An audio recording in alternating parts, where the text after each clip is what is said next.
5 seconds. Madam, I am on a point of order. The points I wish to make are to my belief of substance, because there are no rules or precedents that exist on it. However, you might rule on them after you have heard my explanation. They will be setting precedents on the subjects. The very first question that I would like to raise, and I have already written to you about this, is the procedure and the method to be adopted while taking up a report of the House for consideration, particularly when it is the report of the Joint Parliamentary Committee. Here I would like to make a distinction between the methodology that is being adopted today and that which has been adopted by our Parliament ever since it came into existence. I hold that it is for the first time ever that we are considering the report of a joint parliamentary committee through the medium of a short duration discussion. A short duration discussion in this house, or I believe Rule 193 in the other house, is a parliamentary device for airing views, for expressing or giving voice to a concern which is of some immediate public importance. This method adopted for discussing that which is the substantial enterprise of the two houses of Parliament, irrespective of the contents of the report, is unsatisfactory. If this were merely to be discussed through the medium or the parliamentary device of short duration discussion, I do not think we are doing justice to report of a joint parliamentary committee. Now we would have accepted, and it would have been normal to accept that in as important a matter as the report of a joint parliamentary committee, the government had come forward with a substantive motion that they accepted the report or not should have been made known to the House. Had they come forward with a substantive motion, perhaps some of us might have been given motion of amendments. I have personally given notice of the motion, yet no day was named. My esteemed colleague has also given notice of the motion that this report be considered on a substantive motion and not through the medium of a short duration discussion. Had that been done, we would have been entitled to the following on some of the amendments that I have moved.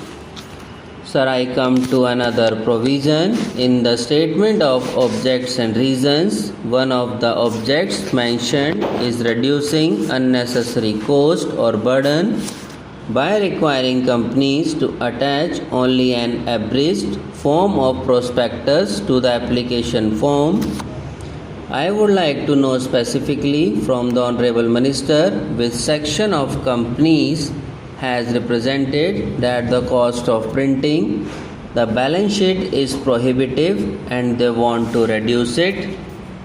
I submit that in the annual report as presented today, there is a whole section dealing with listing of employees getting salaries of over rupees 3,000, and I find that over the years this figure of 3,000 is not increased. In this amending bill, there is some provision resulting in large companies having thousands of such employees, and they are listing those employees, which itself takes up 30 or 40 pages of the balance sheet. Merely deleting that provision can bring down the cost of printing, and that will not affect the small investors in any way. Instead of doing that, they have taken powers now, suggest that it would be deleted together. A small shareholder is not interested in who is employed and what salary he is getting. He is only interested in knowing whether a director's relative has been employed, and that was the original purpose. This was inserted in the 60s when it was found that the wives or relatives of the managing directors of companies were appointed on high salaries. So a provision was inserted. At that time, 3,000 rupees was a very high salary. It was said that with regard to people drawing above 3,000 rupees, details should be given.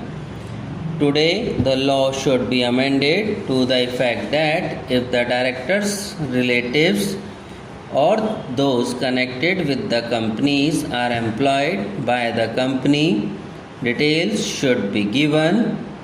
Probably after this provision, nobody's relative will be employed because it will come to the adverse notice of the government. But abridging the whole balance sheet to reduce cost is not good.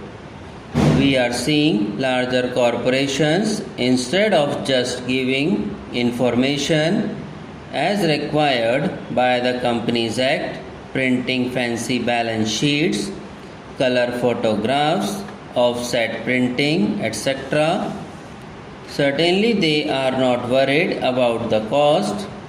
It is a strange thing that the government is worried about reducing the cost unless we are talking about the balance sheets of the public sector companies, which is a different matter.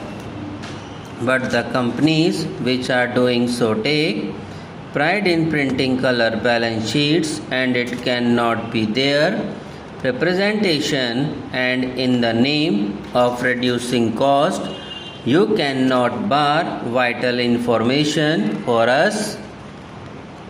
This was inserted in the 60s when it was found that the wives or relatives of the managing directors of companies were appointed on high salaries. So a provision was inserted.